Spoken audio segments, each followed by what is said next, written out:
Hey guys, it's Ken Scott, Senior U.S. Immigration Law Intelligence Analyst with www.usentry-waiver-services.com. You guys know we're going to get you cleared to enter the USA. What's today? March 24th, 2025, here in Surrey, British Columbia. It's a bit of an overcast day, and I'm here with my digital marketer, Sherry. You can say hi if you want. Hello. Oh, yeah, she just said hi. So yeah, so guys, so what happened last week? Just want to tie into the title of this video, which is I had to write this down. This is from her. How one call changed everything. A U.S. entry waiver success story, and it's so accurate. Because guys, what happened was, as you guys are well aware, that there's two methods to filing these waivers. There's the eSafe and there's the paper. I told you guys in 2019 that this eSafe does not make this stuff any faster. And obviously, as of today, it's been proven correct. If you check online, people will tell you that it's the same processing time. But you guys didn't want to listen to me. But now you found out the hard way. It's the same fucking processing time. Just I just said fucking. She said she didn't expect me to say that, but she should know my personality. You guys know how raw I am. That's why I'm real, and that's why you guys like me because I'm real, straight up to the point, no BS, you know, no fucking around. We make stuff happen. Anyway, so the point is, the gentleman came here, picked up his waiver packet, and he went down to the border.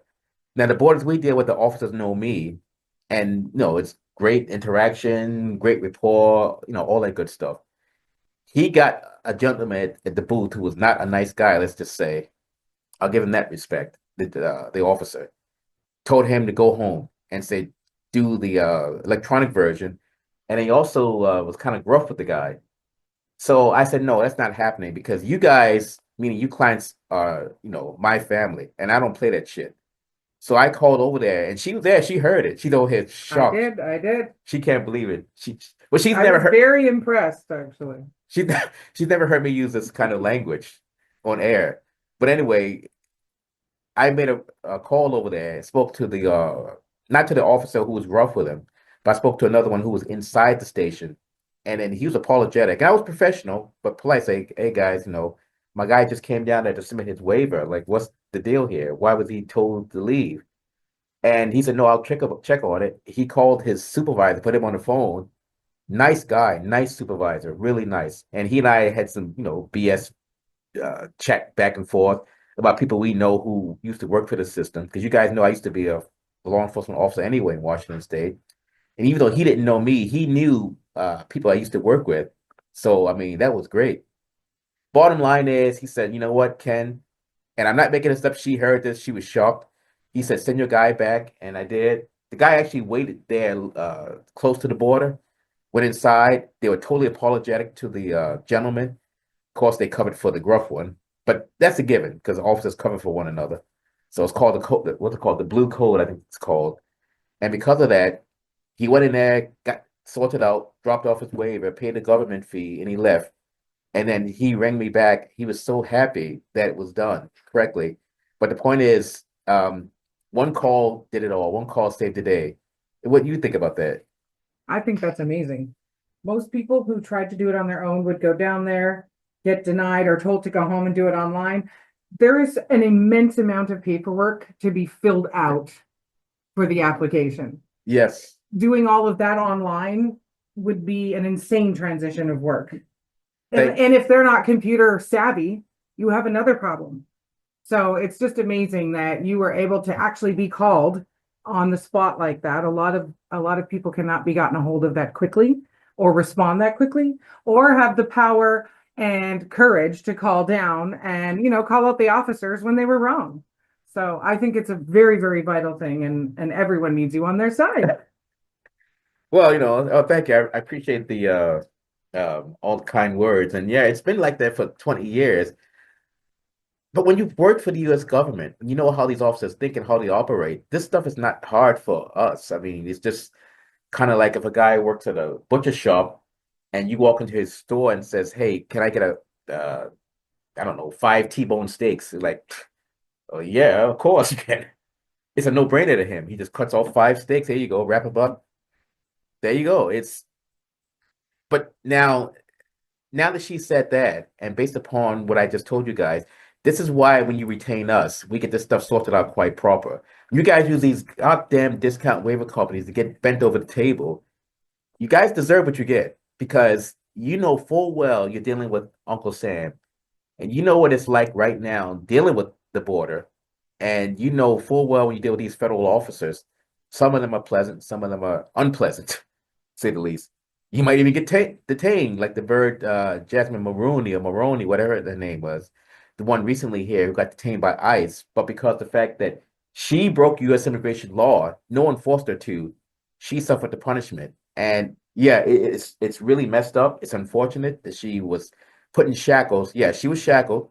Yeah, she's put in a detention center with, I guess, women from all over the world. And yeah, maybe it wasn't the most pleasant experience, granted. I'll give her that. But guys, no one forced her to go there. No one forced her to break immigration law. Her TN visa was revoked here at the northern border. She decides to go to the southern border and try to reapply, knowing full well it's revoked. And there's more to this story than what she's telling you or telling the news media. So there's some other stuff involved with this. So there's some other immigration violations within her file, it sounds like. For her to get a TN visa revoked, something was done wrong. And I doubt it was done wrong by the CBP officer. It was done wrong by her. I don't want to, focus on her or pick on her. But if you guys break the law, you got to deal with the consequences. I mean, no one's forcing you to go to that U.S. border. No one's forcing you to apply for these visas. You got to make sure your shit is straight. If it's not, you're going to get in trouble. And you can't blame anyone but yourself. And you guys got to remember, having a having a Canadian this is your Canadian pardon. Having your Canadian pardon does not give you a free pass to violate U.S. immigration law. You're still a foreign national entering that country. You still are required to adhere to the rules. If you don't adhere to the rules, you're going to get in trouble. Don't blame anyone. Don't say, woe is me, when it's your fault because you failed to adhere to the rules. And I'll be there for you guys. I'll be there for you. I'll root for you. I'll do what I can. But you guys got to also take some of this personal responsibility. This envelope right here is the key to your success. This envelope, a client came in today and dropped off his fingerprints for waiver, and he was there right now. In fact, right now it's 1:41. He was here at 11, so he's probably done by now. And I'm pretty sure his went fine. Now, how is it he came to the office? He totally understood everything, no issue. So some of you guys also, when you come in here, you got to ensure that you got your stuff straight, that you know what you're doing, you got your documents in order.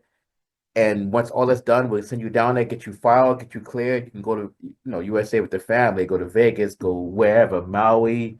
If you got to work or you got a job there, have a business, we're going to get you there. I'm going to fight for you to get you there. That's not an issue. You guys got to work with me though. And some of you guys, I got to admit, some of you guys got to come down from the clouds and focus. I mean, this is real life here, and no one's going to hold your hand. I mean, I'll hold your hand, but for the most part, no one's going to hold your hand. So anyway, Ken Scott, just giving you real talk because you guys know I got to be real. If I'm not real, then I'm not doing my job. So Ken Scott, senior U.S. immigration law intelligence analyst with Triple W, USEntryWaiverServices.com. She's over there smiling. That's 888. She has such a nice smile too. That's it's 888-908-3841 or 604-562-8140. And again, today is March 24, 2025, here in Surrey, British Columbia, Canada, not Surrey, England, like that one wanker seems to think that Surrey, Canada is in Surrey, England. So this is Surrey, British Columbia, Canada, guys, despite what he may say. Again, great life, great day, live long and prosper, and be careful when you go down to that US border. And I'm out.